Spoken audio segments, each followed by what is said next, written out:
Hello friends, welcome to my channel Simran gardening blogs. आपका मेरे इस वीडियो में बहुत बहुत स्वागत है और मैं ये चाहूँगी कि ये मेरा वीडियो आप आखिर तक देखें, क्योंकि इसमें मैंने मिट्टी को, सॉइल को कैसे तैयार किया जाता है नए पौधों के लिए, वो मैंने सॉइल फॉर्मेशन बताई है। और इसके साथ साथ मैंने अपने गार्डन के भी कुछ बहुत प्यारे प्यारे प्लांट्स की इन्फॉर्मेशन भी आपके साथ शेयर की है। तो चलिए मैं चलती हूँ आपको लेके अपने गार्डन में। ये मेरी गार्डन की न्यू एंट्री है। ये है गुलाब की बेल, और ये इक्ज़ोरा का ही एक बड़ा प्यारा ये वैरायटी है।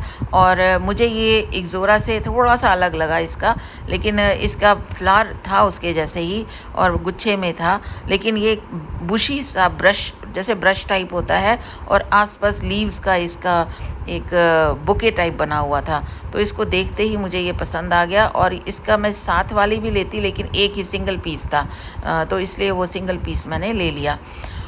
और यहाँ पर जो मेरे ये प्लांट्स रखे हुए हैं, जीजी प्लांट है इनमें और अम्ब्रेला पाम भी है। और ये प्लांट्स मेरे बहुत अच्छे फ्लरिश हो रहे हैं, बड़े अच्छे ग्रीन लुक देते हैं। जैसे ही हम एंटर करते हैं या कोई भी हमारे घर आता है तो ये ग्रीन कॉर्नर उनको बहुत ही पसंद आता है।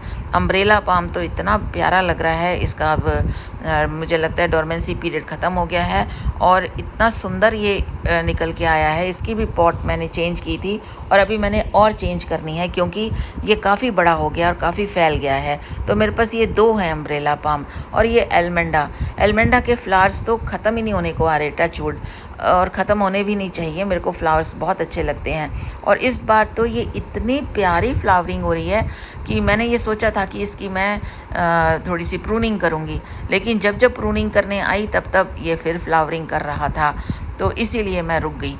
और ये हमारे पास चंपा का, मेरे पास जो ये बड़ा सा पौधा है, इसकी भी मैंने आज कटिंग लगानी है। और ये है हमारा लेडी पाम, जो शान से हमारे यहाँ पर शान है मेरे इसकी गार्डन की। और ये भी मेरा बहुत प्यारा है, ये अपराजिता है और ये मेडिसिनल वैल्यू का प्लांट है। इसके फ्लावर्स जो हैं इतने प्यारे, देखो कॉम्बिनेशन देखिए इसका, ग्रीन पर्पल का कॉम्बिनेशन, ग्रीन ब्लू का कॉम्बिनेशन।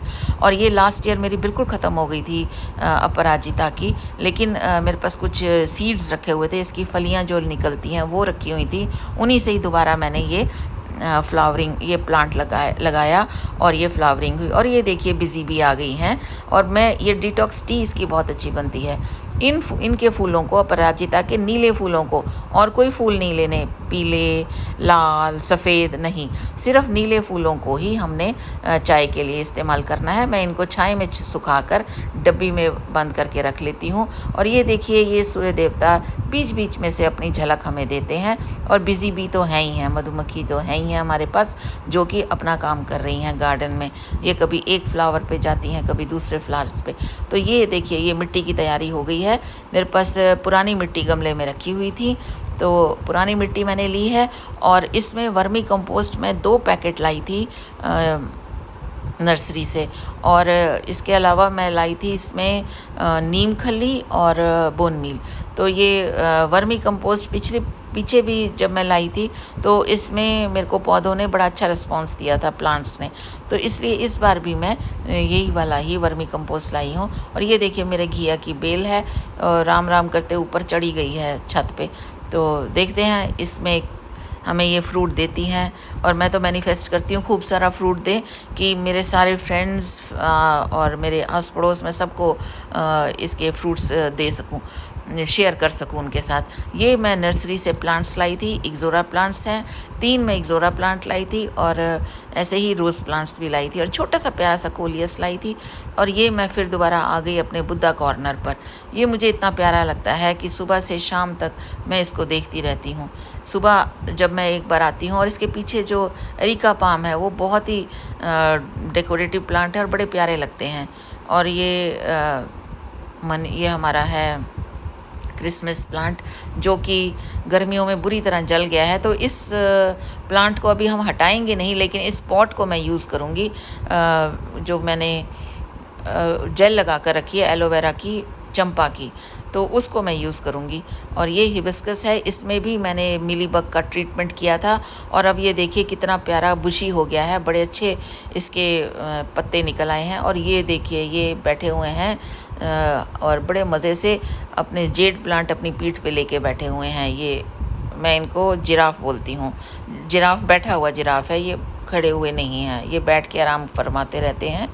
तो एक ये कट्टा बोरी हमने और बिछा ली है, जिससे कि मिट्टी अच्छी तरह से मिक्स हो सके वर्मी कंपोस्ट के साथ। और उसके अलावा जो हमारे पास, जो मैं आपको बताया कि नीम खली भी मैं इसमें डालूँगी और इसके साथ साथ बोन मील भी डालूँगी, मिक्स करेंगे इसमें, जिससे कि सॉइल की जो फर्टिलिटी है वो बढ़ सके।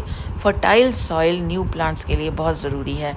ऐसे तो हम लोग गमलों में जो प्लांट कोई हटाते हैं और उसी प्लांट में ऊपर से अगर हम गोबर की खाद डाल दें और वैसे ही हम गुड़ाई करके और प्लांट लगा दें, तो हमें लगता है कि नहीं ऐसे ही ठीक है। नहीं, पर ऐसे ठीक नहीं है। प्रॉपर हमें सॉइल की फर्टाइल वैल्यू उसको वापस देनी पड़ती है।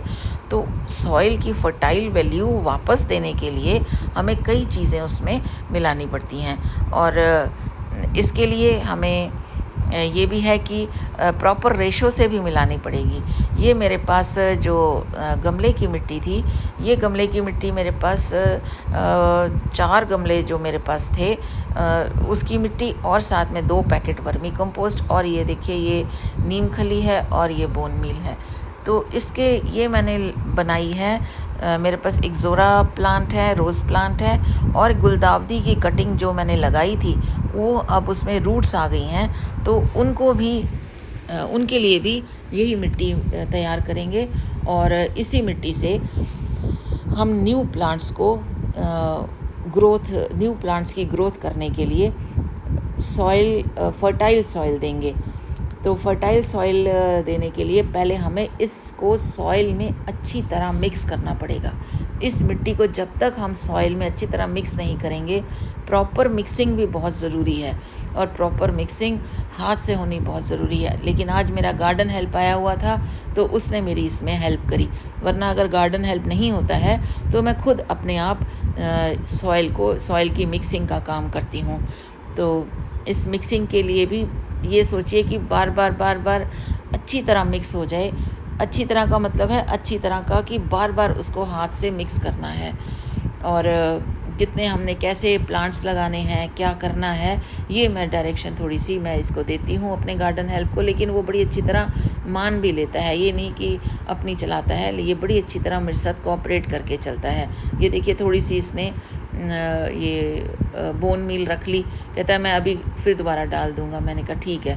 ऐसे ही नीम खली भी मुझे पता है ये थोड़ी सी रखेगा, और नीम खली और बोन मील में एक पैकेट ही लाई थी, और पैकेट्स भी, क्योंकि अभी मुझे और भी चाहिए। मुझे अभी 5 वर्मी कंपोस्ट के चाहिए पैकेट, क्योंकि मेरे पास प्लांट्स बहुत सारे हैं और जो ज़मीन पे भी थोड़े बहुत प्लांट्स लगे हैं वो, और मेरी बाउंड्री वॉल के बाहर मैंने आपको मेरी पिछली वीडियो देखना, वहाँ पर मैंने बोगनविला के पॉट रखे हुए हैं, तो वो उनके लिए भी मुझे उनकी फर्टाइल करनी है उनकी मिट्टी।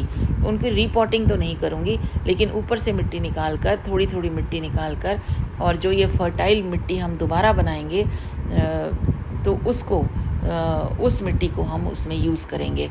और ये वर्मी कंपोस्ट ये नहीं कह रही कि आप यही लीजिए, लेकिन वर्मी कंपोस्ट ये अच्छी होती है। पहले भी मैंने इसको यूज़ किया है और मुझे अच्छे रिज़ल्ट इसने दिए हैं प्लांट्स के लिए, पॉट में प्लांट्स के लिए। और ख़ासकर एक इंडोर प्लांट की बात मैं बीच में बताऊंगी। इंडोर प्लांट्स जो होते हैं उनकी भी मिट्टी अंदर रखे उनको, क्योंकि आप ज़्यादा अंदर रखेंगे तो उसकी फर्टाइल वैल्यू कम हो जाती है। तो इंडोर प्लांट्स को भी टाइम टाइम पे बाहर लाकर रोशनी और धूप दिखानी चाहिए, पर ये नहीं कि तेज़ धूप में उनको रख दें, वो शॉक में आ जाएंगे क्योंकि वो अंदर रखे हुए हैं। हाँ, अगर आपके पास कोई बरामदा है जहाँ पर कि हल्की सी धूप आती हो उनको, तो वहाँ बाहर निकाल कर फिर दोबारा आप उसको इंडोर रख लें, अंदर रख लें। जो इंडोर प्लांट्स होते हैं वो बहुत प्यारे होते हैं, लेकिन वो कई बार ओवर वाटरिंग, अंडर वाटरिंग या लाइट और सनलाइट के कारण की कमी के कारण वो भी शॉक में आ जाते हैं और कई बार वो अपनी पत्तियों से बताते हैं, उनकी पत्तियां बिल्कुल मुरझा जाती हैं।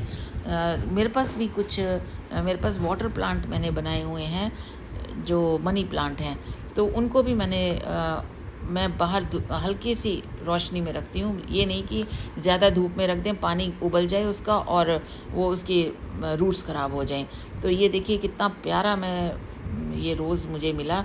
ये बड़ा प्यारा डार्क पिंक कलर का रानी रंग का ये रोज़ था और मुझे ये पसंद आया। तो अब हमने ये इसकी रिपोर्टिंग शुरू कर दी है, जो कि मैं प्लांट्स नर्सरी से लाई थी। तो मैं आपको इंडोर प्लांट का भी बता रही थी। जो इंडोर प्लांट्स होते हैं जो आप मिट्टी में लगे होते हैं, कोई ज़रूरी नहीं कि आप इंडोर प्लांट को 24 घंटे या 365 दिन अंदर ही रखना है। उनको भी बाहर की धूप हवा लगानी है और इसके अलावा उनको भी ये ध्यान करना है कि उनकी ओवर वाटरिंग या अंडर वाटरिंग तो नहीं हो रही है। और इसके अलावा उनके लिए भी फर्टाइल सॉइल की भी ज़रूरत होती है। अगर आपने काफ़ी दिन हो गया है और उनकी गुड़ाई नहीं की है या उनकी फर्टाइल जो उसमें मिट्टी ऊपर से नहीं बदली है, तो उनको भी ये वाली ट्रीटमेंट देनी ज़रूरी है। तो अब हम आ गए हैं, मेरे पास जो मैंने आपको बताया था कि गुलदाउदी की कटिंग तैयार हो गई है और बड़े प्यारे रूट्स आई हैं इनकी, इतनी प्यारी रूट्स आई हैं। तो ये देख के अच्छा लगता है कि जो हमने मेहनत करी है, जो हमने कटिंग लगाई थी, उसमें रूट्स आ गई हैं। और मैंने कुछ गमले मेरे पास थे, उसमें अभी हमने एक प्लांट गुलदाउदी का लगाना शुरू कर दिया है। इसके अलावा मैंने एक बड़ा सा मेरे पास पॉट है रेक्टेंगल शेप में, तो वो भी मैंने तैयार किया है इसी मिट्टी से। उसमें भी मैं यही गुलदाउदी की जो कटिंग मेरे पास तैयार हो गई है वो लगाऊंगी। और ये देखिए ये बड़ा प्यारा पुदीने का पौधा है, मुझे मेरी एक फ्रेंड ने दिया था। और ये एक ज़ोरा हम लगा चुके हैं, लेकिन अब सिर्फ हमारे पास यही बचा है कि हम गुलदाउदी की कटिंग लगा रहे हैं। तो ये बड़े प्यार से ये मेरा गार्डन हेल्प जो है धीरे धीरे काम करता है, कोई जल्दी नहीं करता। और इसको मुझे लगता है जल्दी जाने की कहीं जल्दी भी नहीं होती। जब एक बार ये आ जाता है तो ये पूरा दिन हम दोनों मिलकर अपना गार्डन का काम करते रहते हैं धीरे धीरे। ना फिर हमें कोई खाने की फ़िक्र होती है, ना हमें प्यास लगती है, ना भूख लगती है जब एक बार हम गार्डन में चले जाएं। मुझे लगता है सभी गार्डनर्स का यही हाल होता है कि जब हम गार्डन में काम करते हैं तो हमें भूख प्यास हमें उसकी कोई परवाह नहीं होती, हम सिर्फ फिर गार्डन का ही काम करते हैं। तो इसमें मैंने आपको जैसे बताया, इंडोर प्लांट का भी बताया कि इंडोर प्लांट्स भी कई बार शॉक में आ जाते हैं। उनकी मिट्टी भी कई बार फर्टिलिटी कम हो जाती है उनकी मिट्टी की भी।